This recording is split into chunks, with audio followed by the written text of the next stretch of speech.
Hello, and welcome to Super Lumi Live, everyone.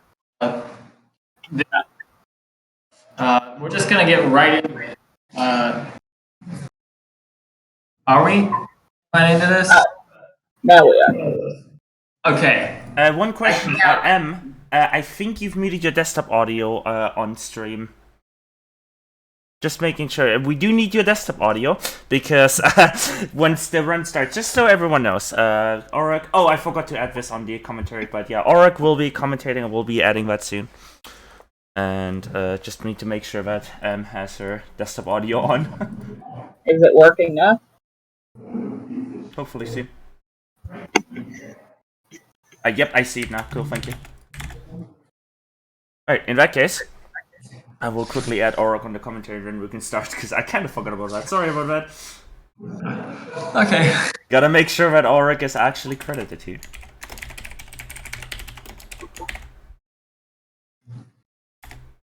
Anyways, are we good now? I'm going to assume that we're good now. Yep, we are good now, so you can start. Welcome to Lumi Live. This is one of the most fun games I've ever watched, one of the fun games I've ever played. You guys are all going to have a wonderful treat tonight. So we are going to be showcasing all level Tokenless speedrun, which is a very interesting. Go through all the levels, show off everything this game. And I think so. I'm going to give you a countdown, Em. All right. 3, 2, 1, go. Again, this is Super Lumi Live. We are going to be going through all of the levels as quickly as possible. What in the world is this game? It's a very high-paced 2D platformer in a very classic style. It's got a bunch of cool aspects of it, but the main thing that's important is we've got a double jump. So after you leave the ground or jump, whether you fall or jump, you get a second jump you can use at any time. Another thing you're going to see a lot of in these earlier levels is we use a lot of these platforms that are moving forward to get momentum boosts, make us go slightly faster. This game has a soft speed cap, so you have a maximum speed that you can accelerate to, but you can also go faster than that by just running on top of other platforms that are going forwards. In 1.3, the first thing that you're going to notice at the top left, there's this portal. We're going to go through that and then collect these 5 tokens. They're green. And then go through an exit portal into a secret level. This is 1A. It's the first of the secret levels or flip levels. All of these levels have their theme based around these flip tokens or orientation tokens, which essentially just change the way the level is oriented and which way gravity pulls you.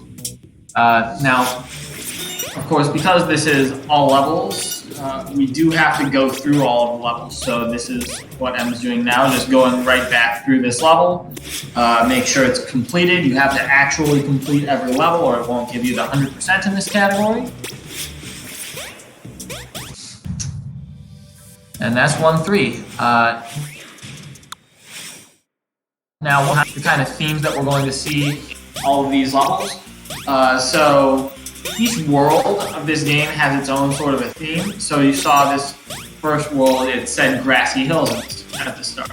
It's kind of got this basic starting theme where it's just an introductory world to all of the mechanics that you're going to see around and all of the kind of scenery that you're going to be dealing with.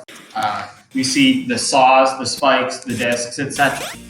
1.5 is a really cool example of the other type of theme that you're going to see in the run, the independent level themes. Each level has its own sort of unique thing about it, its own theme.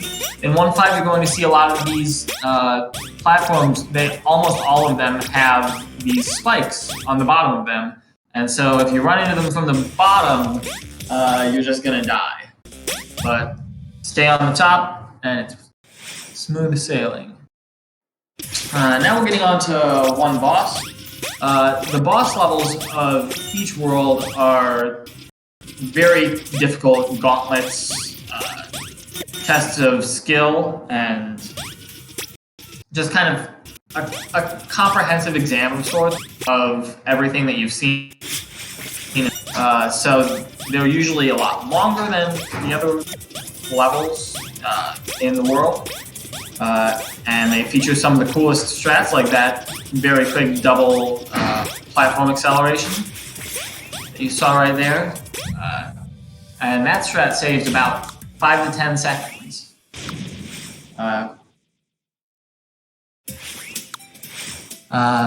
Now we're going on to Season 2, the second world of our game, and this is going to introduce a lot of the new crazy stuff that we're going to see, such as these green arrows. The green arrows will push you up in the direction that the arrow is facing. You see all of these so far have been pointing up, but just up ahead we're going to see some that are pointing downwards. In any case, regardless of what direction they're pointing, as soon as you land on them, or bounce off them, as it were. So you get to see a lot of crazy strats involving that. 2-2, we see our second portal level. Each of these portals and the portal grabs is very difficult to get on your first go around. Sometimes they're hard to find as well. But the levels are very fun. Now, through that section there, we did a pretty big skip. We went through that first section of the level. So we essentially skipped going up that section, and instead we fell down, and that saves about 15 seconds total. Here we have 2-7. This is another level that has a big reputation for being a platform boost level. You basically go forward on all of the platforms that you're standing on, so you get a lot of momentum, and because they're going around in a circle instead of just straight forward and backwards, that momentum can sometimes be very unexpected, so it's a level you have to play on the fly a lot. Back into 2-3, something we've seen a lot of, so haven't been able to mention, is checkpoint reset strats. I feel like this is a good time because the rest of this level is just more arrows and discs and such. A lot of the times you'll see M will hit a checkpoint and immediately to reset all of the cycles. They all are independent. And they all start at the same exact way when you reset from a checkpoint, so you always will have exactly the same setup that you can go for, same tricks, and all the same stuff will happen. 2-4, we have a good number of auto-scrollers in, but we can skip a lot of them with precise jumps in between those discs that you have seen and I've missed in the moment, but some very tricky stuff there. Actually, in most of the auto-scrollers in this, speed it up significantly or just entirely some convoluted way. Now 2-6 is going to introduce a very unique mechanic. It's these blue platforms, and we're going to see a lot of these coming up in a couple levels. So the blue platforms will disappear as soon as you double jump, and they won't reappear until you land on the ground. If you have your double jump that you can still use, then they'll be there, and if you've used it, then they're gone and you can't land on them. And that makes levels like this, 2A, very interesting because you have to go through the entire thing essentially without double jump. Later in 2.6, we will also see another new type of platform introduced, and that is going to be the yellow platforms. Yellow platforms are like blue platforms, but the opposite. Essentially, they appear anytime you double jump, disappear if you've not used it, and are not standing on it. So you can double jump to land on a yellow platform, but you cannot double jump to land. But if you land anywhere other than a yellow platform, all of the yellow platforms other than the one that you're landing on will disappear.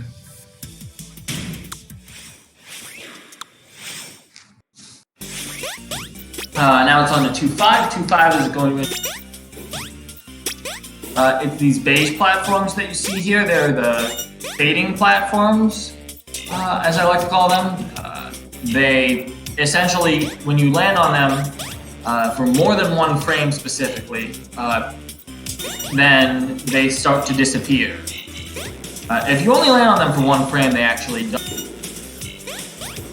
But this is used to, for one, make a tighter timing window, and also to slow you down when you're going down a long section of them, like this at the very end.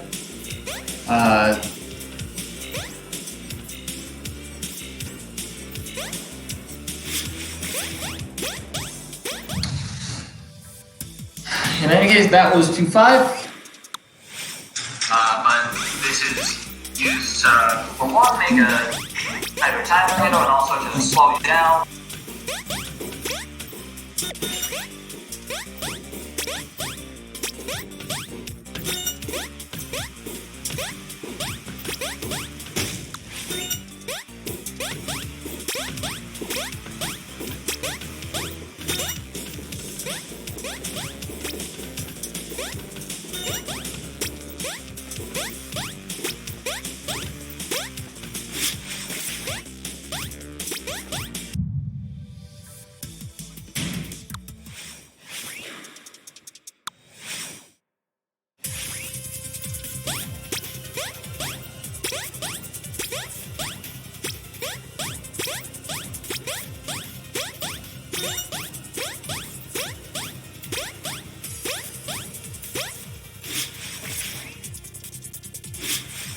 Right, I am not 100% sure what just happened. Auric is muted on Discord, but he'll probably be back soon, so don't worry, don't worry. Oh, I'm back. I'm back. Sorry, okay. Yeah, I just got scared your internet might have disconnected.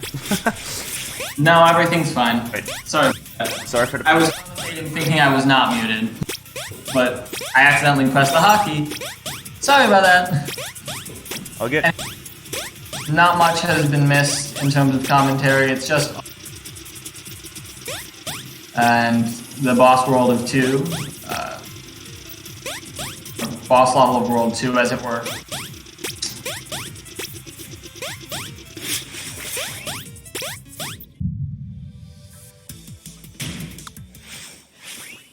And now we're on to World 3. World 3 is honestly my favorite world, just because of all of the unique stuff about it. It introduces this green toxic sludge that you can't stand in or else you'll die. It also introduces these green cannons. The green cannons are very interesting because they will just home in on you directly. Their shots will not home in, but they will always be targeted directly to you whenever they are firing. And so you have to make sure you're constantly moving around, or you're just sitting on something that's moving, such as this gray platform right here. They are some of the most difficult things in this game, especially when they're shooting out of sync, such as in this section right here. You'll notice that the left cannon shoots slightly faster than the green cannon, and that makes it difficult to dodge both of them at the same time the farther you get up. However, by hugging the right there, you can avoid the left one, which is faster, this cannon shot more consistently at the top. Now we have 3-2, which is probably my favorite single level of the run, just because of that first strat. You don't understand just that, how difficult that is to master, how tight that strat is that Emm just pulled off first try, but it is unbelievably hard to learn. And you only have a few frames for every, like 2 or 3.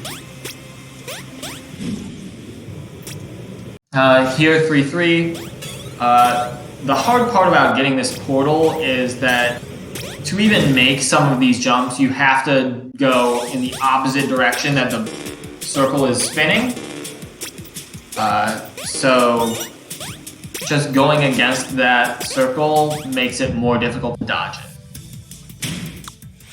3A is very quick though, so I don't have anything. Back on the subject of 3-3, we're going to be introduced to a new type of enemy.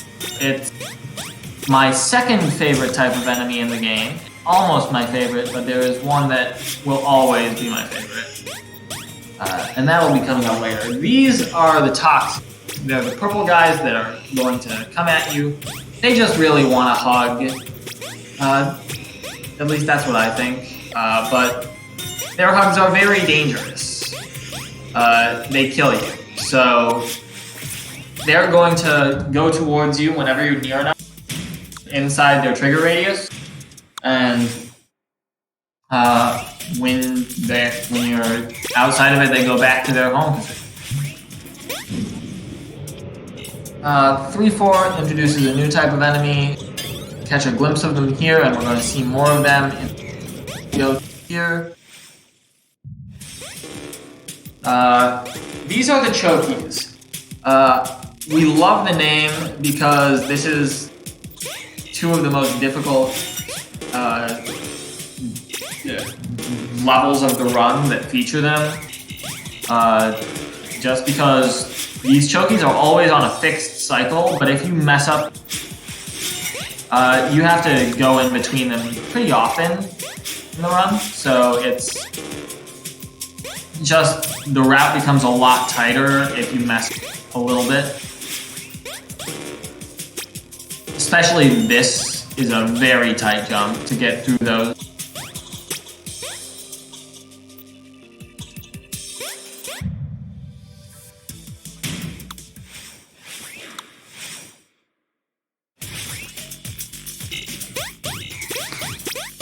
Back to the rest of 3-4, we're gonna go through this top section.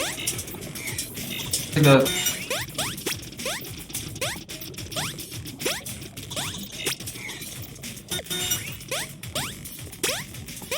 Now it's on to the second half of the level.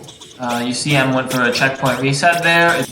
Any in that first section, throw your cycles off entirely in that second section. And it's really important to have a consistent strat to go through that second section because it is just chock full to the brim with chokies. This ending section is also really hard because any climb that you saw to the left of the screen will just give you an entirely different cycle, and there's nothing you can do about it because the climb comes right after the checkpoint and not right before it.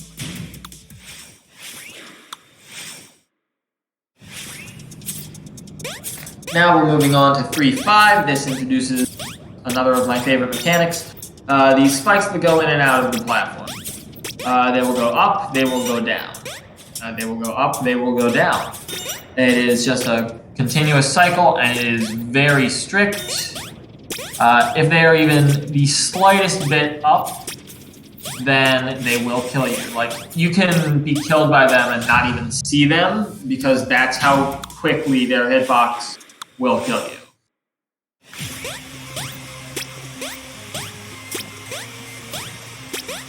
Now we're on to 3-6, another of my favorite levels personally. It's an entirely vertical level, as it were. It's just you do a straight climb all the way to the top, and then do another one, but this time it's auto-scroll. This level also has a secret portal, so we're going to be, of course, getting the portal exit for the first time, and then the second time we go through it, we're going to be going through that, getting the long rest of the way to the finish. This is 3C. It's a very short level. It's also probably the fastest level in the game casually. Just because you've always got those lasers that you saw chasing.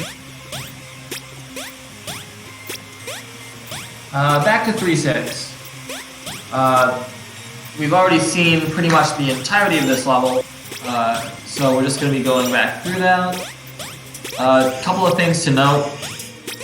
A lot of these jumps are just barely possible to make, and dodging the Toxies at the very top of that first is a thing to do.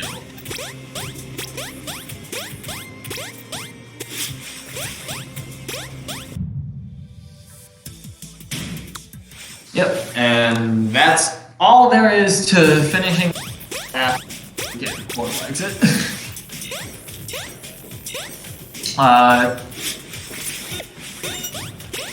Now we're on to 3-7. This introduces another new type of platform. The exclamation point platforms. They're yellow, and they disappear as soon as you jump off of them. Now this is regardless of whether you're on them for 1 frame or not. Even if you're only on them for 1 frame, as soon as you jump off,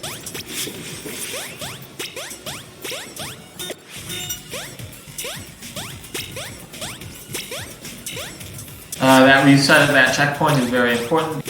Spawns the platform below, lets you jump off of that to make it to the end quicker.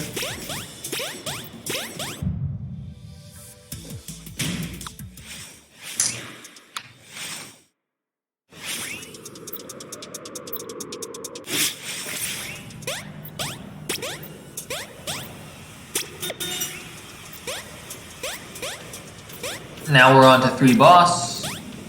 We have been for a while, actually. You may have noticed it's a bit darker than some of the other levels. The main mechanic of this level is that you can only see in that small radius centered around your character for these dark sections, and then you go back into the light sections. Okay, I don't know who's driving like that. They need to stop.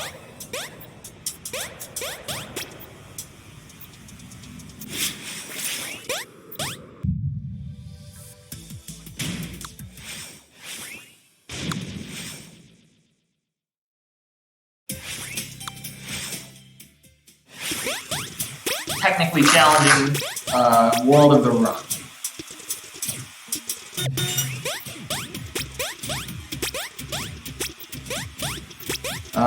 This is a very interesting level in that it is actually remarkably different between Tokenless and normal categories of the game that aren't Tokenless. I say normal, there are no normal categories of this game. They're all insane. In any case, it's very interesting how the mechanics of that level work, and if you want to know more about it, I'd highly recommend just joining us, asking us any questions that you have, or just picking up the game and figuring it out yourself. Anyways, we've been in this next level 4-2 for a while, so what's happening? Those pink platforms, they're unique to this level, actually. They don't appear in any other, and they will toggle between on and off whenever you jump.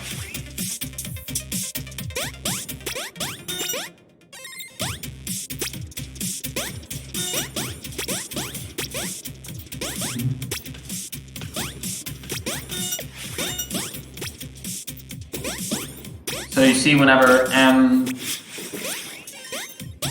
will be jumping when the platforms are on, they turn off, and vice versa. Now we move on to 4-3. It's called Return of the Key. This is actually the return of the function of these keys. And the keys, as you see, are in a couple of different colors. That blue key will open up the blue doors that you've seen. The yellow key that M just selected will open up the yellow doors. And the red key at the very end of the level that M just got we'll open up the red door at the very beginning.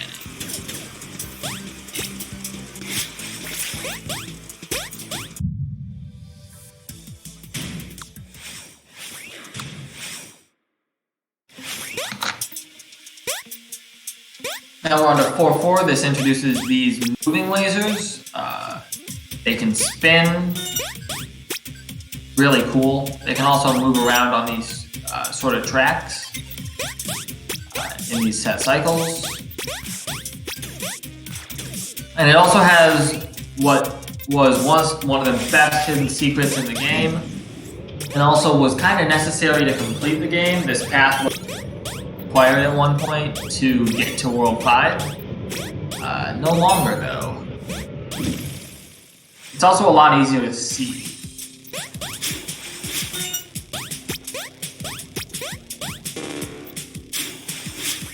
And that brings us to 4S, which is probably the most cool fast strat in the run, because that only works from entering, doesn't the checkpoint. It's that much of a tight frame window that if you are actually like 3 frames earlier entering the room, you will not make it and you will die on lead. Anyways, now in the rest of this level, we have green cannons because no matter what you have, it can always be made better by adding more green cannons to the level. Spikes, add green cannons. As you'll see here, spikes on moving platforms, add green cannons. And this is one of the most difficult secret areas of the game to get to, because these green cannons are really unhelpful in you getting all of these green coins. And here we are at 4C, where we see if you have green cannons and add green cannons, you get good stuff. These green cannons shoot about 4 times faster than the fastest others, I believe. It's very fast.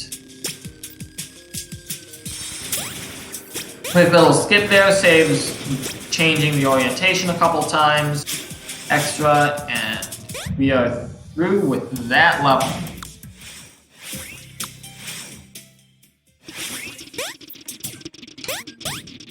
And back to 4-7 with its green cannon and spiky platforms. In fact, the entire level is centered around dodging green cannons while going through spiky platforms.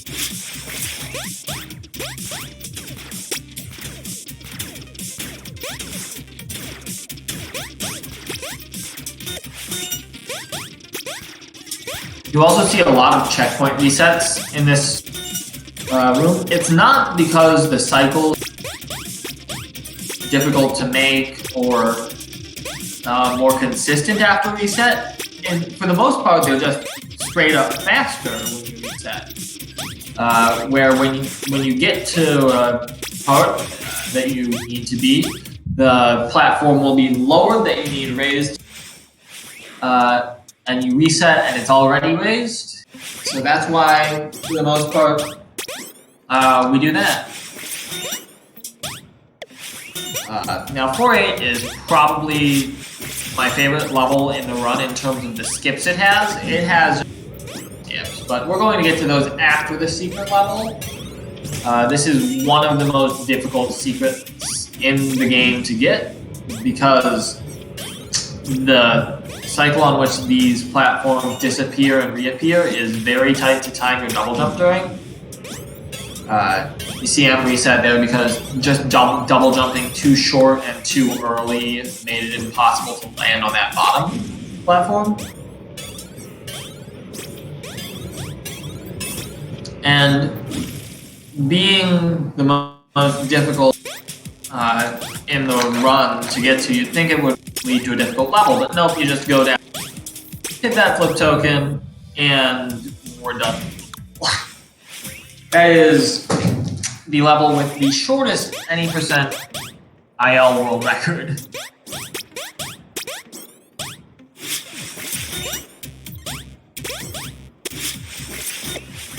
Back to 3-8, there are cycle skips all over the place. Resetting on that checkpoint skips a cycle of those platforms. Basically, the green platforms that are introduced in this level will appear and disappear on cycles, and we can skip a lot of the cycles that we're supposed to make, and by a considerable enough margin that it just saves a total of, I believe, 15 seconds throughout the course of the level. It's a huge chunk of time, no matter how much it is. Now we have to go back through the rest of the world. So 4-5, this introduces the yellow fields, the jump fields as I like to call them. So whenever you're inside the jump fields, you have infinite jumps. You get your double jump replenished anytime you inside of it. It also turns blue when it goes to the other parallel worlds in the portals. And that is another one of the most difficult portals in the game to achieve. And again, it leads to a fairly simple level. You just flip twice there, hit that, come in from the wrong direction. That's not the direction you're supposed to go into that by. And then just skip a good portion of the level. Back to 4-5, we're going to see the rest of the level.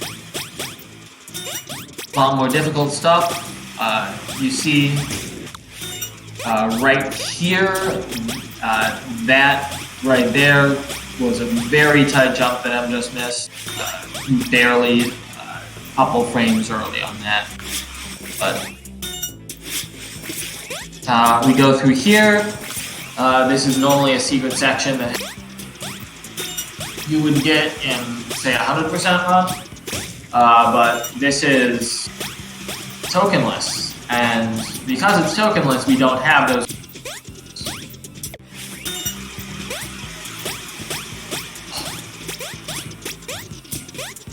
This last section is also very difficult. The spikes that are going around on tracks are always dodge, especially when there's a saw thing. Anyways, on to 4-6. You may notice that there's low gravity in this. That's just because of the blue fields. The blue fields will reduce the gravity on the player character, so you will jump higher, you will take longer to fall, and just overall, it's slower to fall as well. And now we're on to 4B. This is a very fun level. It's got its own small skip right here. Skip going around that section with a very well-timed left press and double jump. And then we're on to what is one of the most difficult sections of going through this section. Is very precise. You have to hit flip token with very precise momenta and then nail that.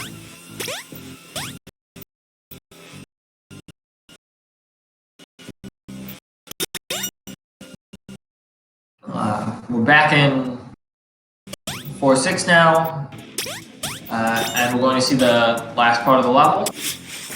It's actually, this is probably the longest level that's not a boss level, but don't quote me on that. I'm not certain if it truly is. That fall is really precise, by the way. In the second half of this level, you see red fields. They increase the gravity, means you jump lower, you fall faster, and time to hit the ground.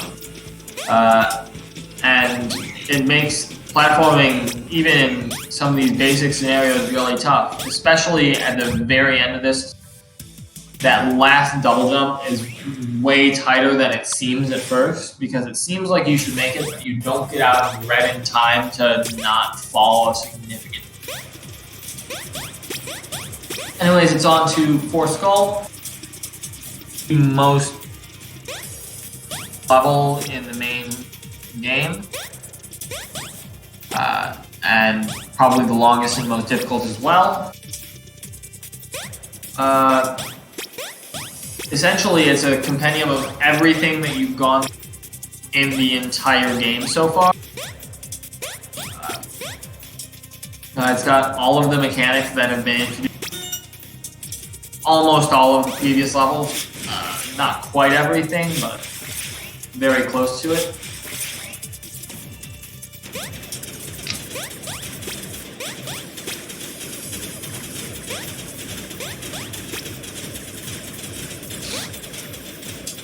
This is the only instance in this entire game of that green cannon that's bullets ricochet.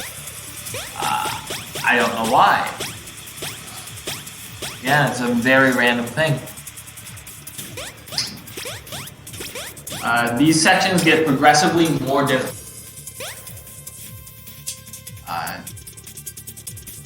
We are about halfway through now, and as you see, we've already been here for all half. That's the pixel. You might have missed it. Pixel of a door frame behind the wall. It's very funny.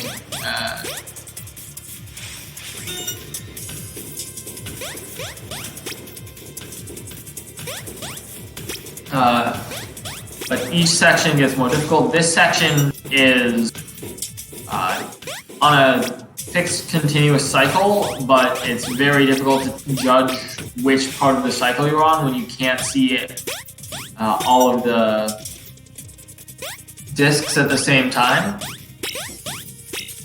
And now we're on to the final 2 rooms of the level. These are the most challenging. This yellow platform room.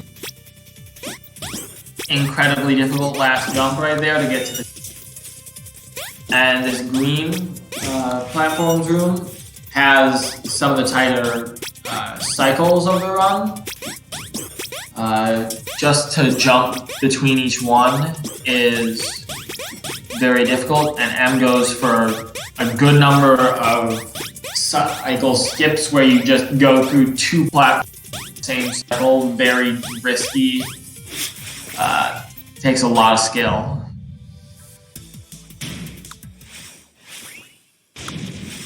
And that right there is 4-boss. And we're on to season 5.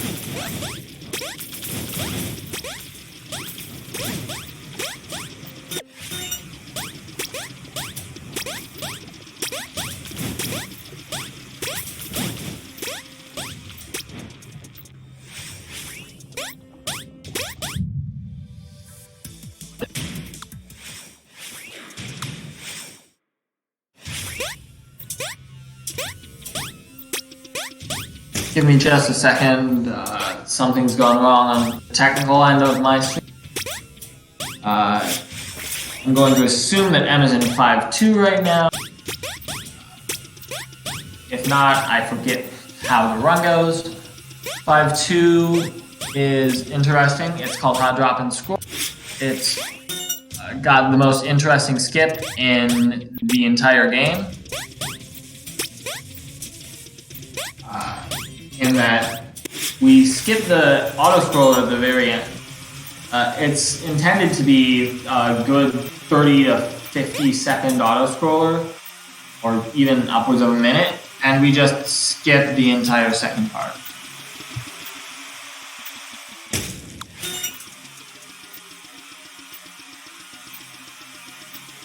So you will see that coming up very shortly.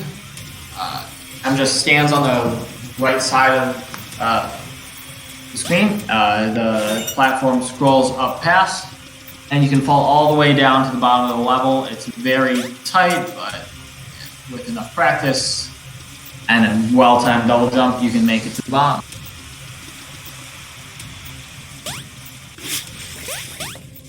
I am still having technical difficulties. Just give me a minute.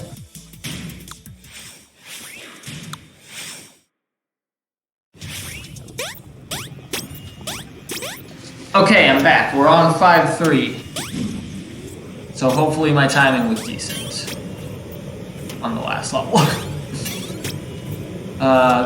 That's one of the most difficult, again, portals to get in the entire run, and which is actually a very difficult level.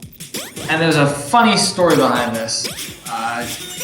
It was once much more difficult. Some might say impossible, because it was impossible about, what, 5 hours ago? Yeah, there was this game's been, it had a patch earlier today, where a couple of other bugs were fixed, but it added in a bug where the spikes on the platforms didn't disappear in 5A, and so the level was completely unbeatable at the start. Little fun trivia fact. Thankfully, we were able to get into contact with the dev within the 4 hours before the marathon. Kind of important if you're going to be doing all levels that you are able to beat all the levels. In any case, 5-6, it has all of these invisible platforms, very difficult to tell where they are in most circumstances. This is a very deceptively difficult portal exit to get, and we're on to 5B. 5B is going to be the last flip level of the main game. You'll notice on a number of occasions I've said the last XYZ of the main game, or the only time we see it in the main game. This is all levels and not all levels main ending. And so we will, after this World 5, be seeing the World A, which is incredibly difficult, a huge sight to see. You will not be disappointed. Honestly, incredible.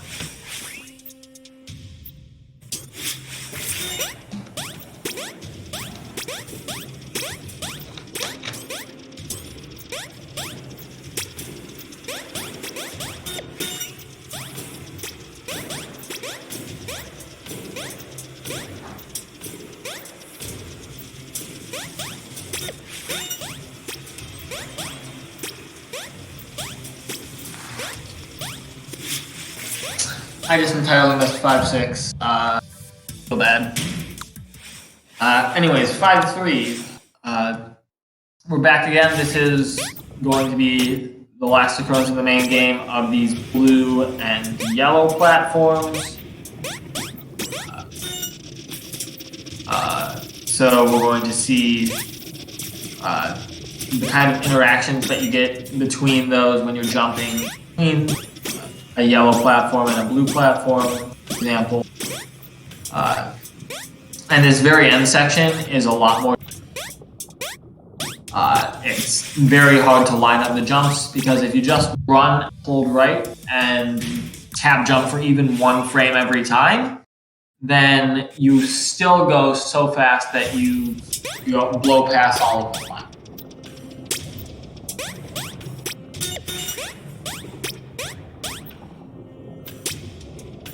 5-4 is a level very vertical, but there are 6 different sections that you go horizontally, and then you reach the end after the end of this last one. Each one gets progressively more difficult, like most levels in this game. And we're on to 5-5, which has the most tight platform. This is the only level in the run, other than the level immediately following, with this kind of free-form shape, where there's not just like rectangles and such. It makes a lot of the jumps incredibly tight to make. It makes it very easy to ball your head on an outstretched piece of lava. and is honestly probably the scariest part of the entire. Second scariest part of the entire run. But we'll get to that later. For now, it's on to 5 Skull. And this is going to be a world centered around these portals. The portals are going to be the reason that Emm is even like getting through these parts of the level, because the portals actually create the ground that you're standing on in between this. Oh, and there is actually a cycle. A couple of them are less precise than others. That one that Emm just died at the very end of is the most precise in the run. In fact, it's probably the most difficult trick in the entire run, if I were to be honest. But there are actually 2 portals to get through every single room in this level, and you can get through each of them only using one.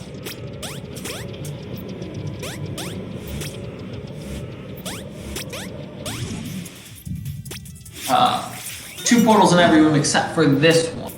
This is the last room of the level. You're given a longer timer than everything else. You get this very difficult jump right at the end. And then if you're fast enough, you can get all 5 of those tokens and go to the real final level of the game before you even have to let the portal run out and get the other portal now. So there is kind of a cycle skip at the very end anyway. Now we're on to the final level of the run. Or not the final level of the run. This is not the final level. Sorry. This is the final level of the main game. And we are going to be playing World A after. So this is a boss level of sorts, that bitrate boss, as we like to call it, because, yeah, is chasing after you the entire time. And you have to collect all 4 keys in all 4 corners of the room, and then get to the end. After this, we will see a flash of the credits. Remember, again, this is, unless I'm mistaken on what run this is. So,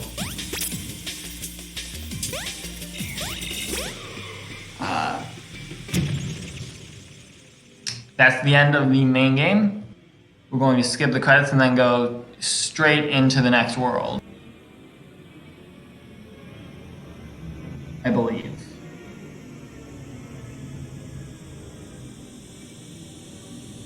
Yes, this is that one. Never mind. Okay, we are going to the next one. I was getting paranoid over nothing. Don't worry about me, I'm fine.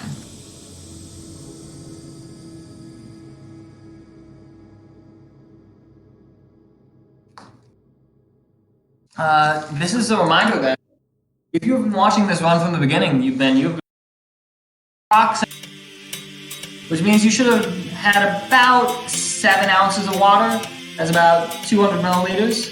Stay hydrated, folks. I know I've been.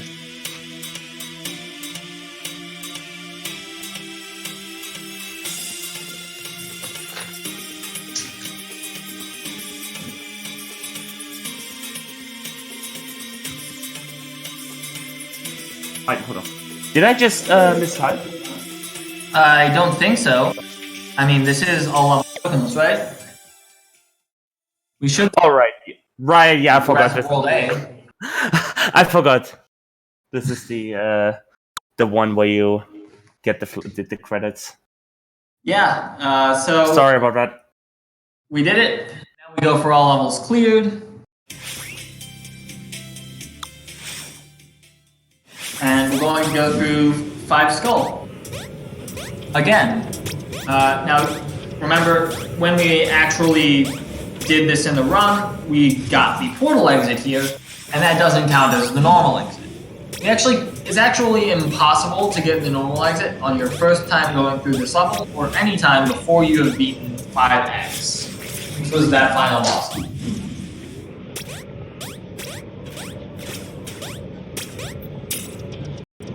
And you will see why at the very end of it, of course.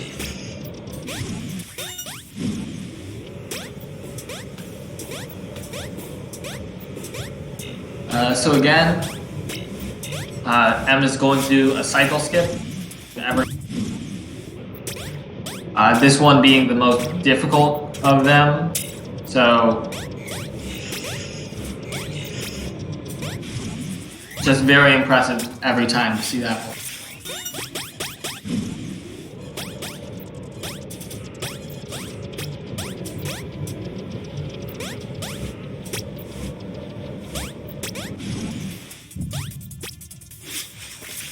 And again, this last room, huge gauntlet, all these fireballs, very difficult.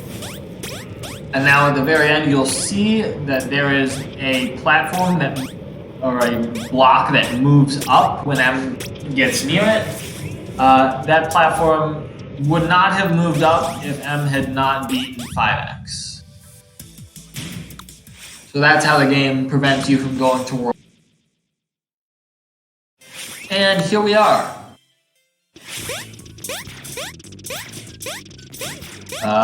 We start things off with the single platform gauntlet.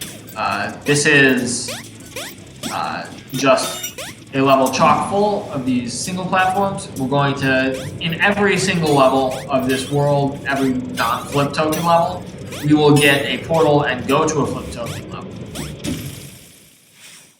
So you see, we're starting here, we're going to Spectacular. This is another very scary level with a lot of tight platforming. It's not quite as tight, per se, as 5.5 was, but still all of the jumps are very difficult to make. You're right next to a lot of those spikes. And back to A1. Second half of this level, we're just going to see even more of what we saw in the first half, and to a more dangerous level. Those spikes, are those platforms with spikes that are falling speeds, we will see a lot more of at the very end of this level. And we're also going to have to dodge green cannons, because remember, everything can be made better by adding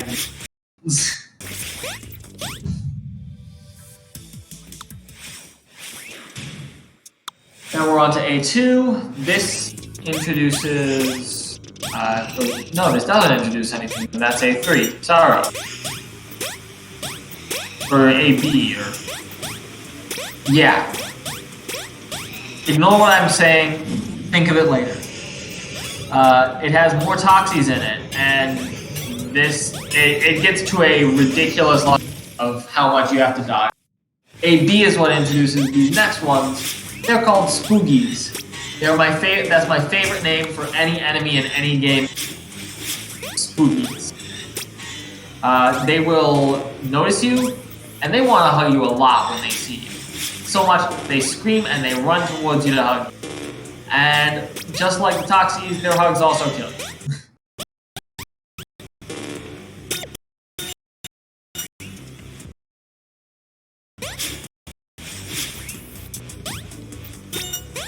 We also see the return of these blue fields, where the gravity is lowered.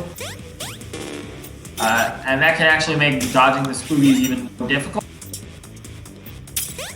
because you have less of a way to dodge them vertically as opposed to horizontally.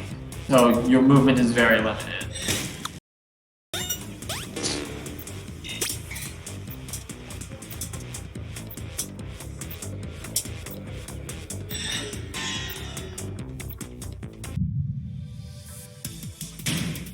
And there we go. We're on to complete A2. Second half of this level is just as difficult, if not more difficult, than the first.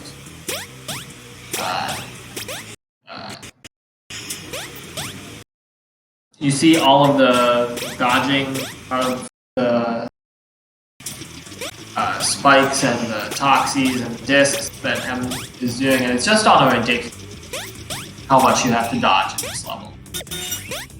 And the very end is just even more of that. This is the most difficult section of the run. No, this is the third most difficult section of the run. Especially that last jump right there is very tight to dodge both Toxie and the disc that's coming in right up from off screen. A3, we're going to start by going to the left, because no one would expect to look to have a secret level to the left. And so that's exactly where the secret level is. And we're at AC. This entire level is a spiral inwards. There's a couple of sections that can get skipped by deciding to or not to change the gravity in specific times. So instead of just going straight around forward to, we can go down in a lot of sections.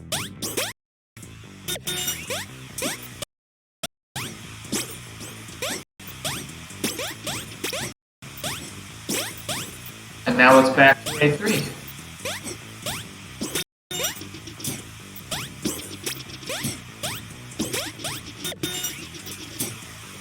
That checkpoint reset there is to make sure that we get that very specific cycle there that allows us to just hold right and run off the edge. It's a lot faster than going through it any other way. Very end of this level is incredibly tight. You'll see Emm is trying to land right at the very end of that platform's, or at the very beginning of that platform's start, so that she can get on to that next one and get.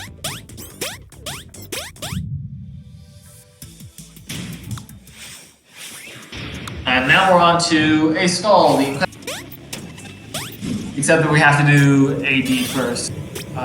This is the last flip level of the run. And one most confusing to go through. There are 4 keys and 4 key doors, and figuring out in which order you have to go to them, as well as in which directions, is incredibly difficult.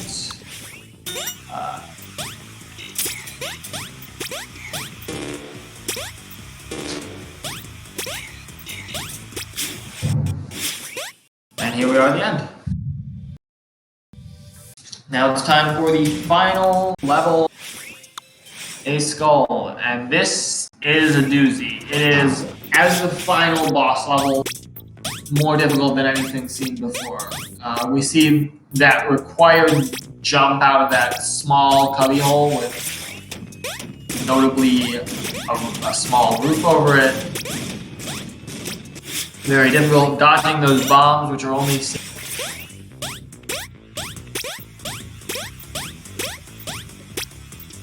We have this section where we have to essentially play jump rope with this disc. And then we have these very thin platforms. That only has about as much space as the Lumi character is wide to stand on those. And now this is actually an auto-scroller. Those spikes are falling, and you have to get out of there quickly enough. And with that, we hit the second checkpoint of the level. And it's green cannon time. Hardest green cannons in the game to dodge. You have to essentially jump and dodge. You have to essentially bait the shots and dodge the shots at the same time.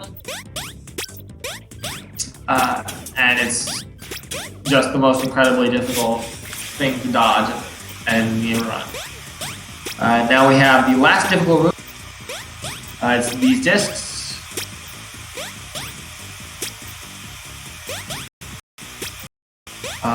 Last two jumps are the most difficult. In the entire run, you have to have almost a perfect height to get over them. The second to last, you have to double jump at the very top of your single jump to even be able to make it, and then you also last jump of the level is arguably more precise, but you also have a slightly benevolent thing in the way that a failure does not always result.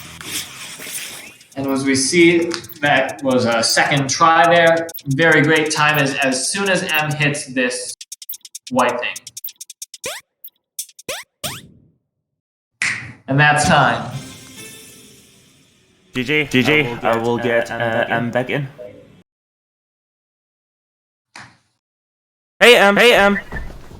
Hello. Good timer. Good timer. A 59-18. Congrats. 57-36 end game. Nice. Yeah. But yeah, Orok as usual nailed it on commentary. It was awesome. It's nice. It's absolutely amazing. You two are a great team. Orok always dedicated to commentary. Emm0ji just being able to focus on gameplay. It's awesome. But yeah, thank you so much for running.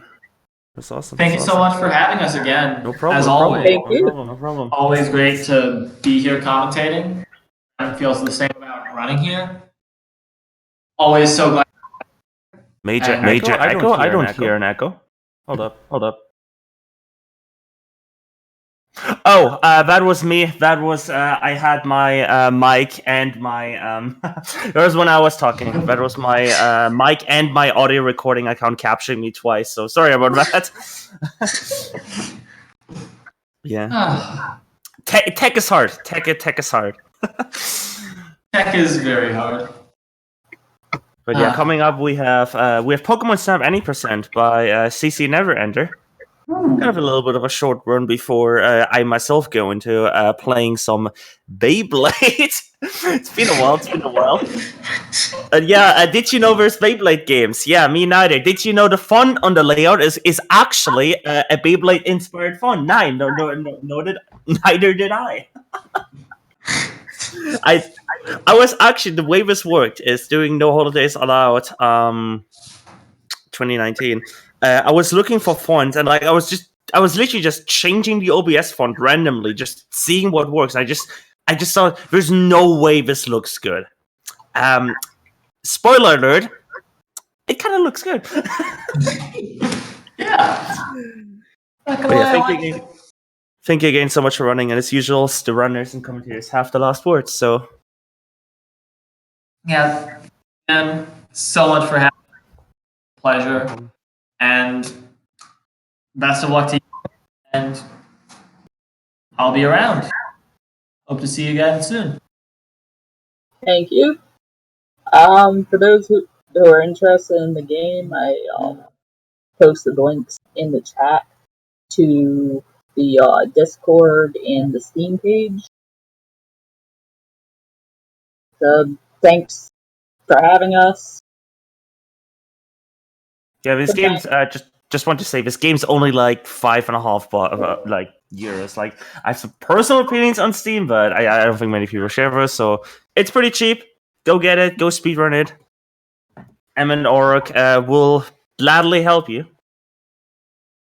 Yeah, any questions? Just ask us in the Discord. Always available.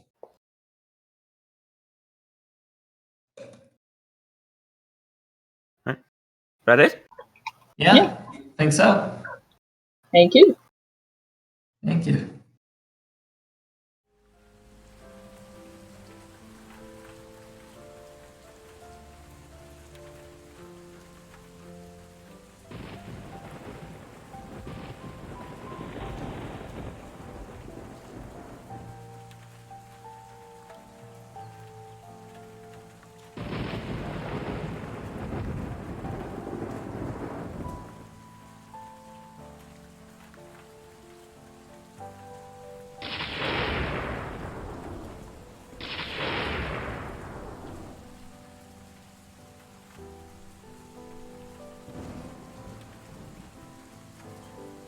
Alright, as said, there was an awesome run by Emm0ji and Auric, as usual, nailing on the commentary. Coming up, we have Pokemon Snap any % by CC Neverender, running a little bit ahead on schedule. We are not yet sure if we're gonna start early, but you'll see soon. And then we'll get you that. And then later on, coming up, we still have Beyblade G Revolution.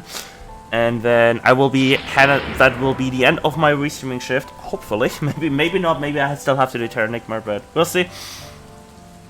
And then that will be it for me. So last 2 runs for me, restreaming, running as well, and then well, enjoy the rest of the marathon. We still have like 4 days pretty much to go. We still have so many good, awesome runs. We still have, you know, exclamation mark schedule if you want to see what runs we have upcoming. And as usual, we are still running for, we are still raising money for Go Rescue, which is a no-kill dog shelter in Norfolk, VA. So if you want to save the dogs, you can, you know, donate to the charity by either using the short link, which is literally displayed on stream right now. You can use that, and that will lead you towards the donation or Tiltify donation page. Which directly, just want to say this in case anyone's, you know, a little bit anxious about that. That money goes directly to the charity. We don't see a single cent of it. We just get a notifications from Tiltify essentially about donations. So don't think like we're like a middleman here. That's going straight through. Tiltify themselves are, as far as I'm aware, actually a charity themselves. So they're like a charity for raising charities. Or you can also just type exclamation mark donate in the Speedruns live chat. Anyway, with that being said, we're gonna set up Pokemon Snap now. We'll be back soon.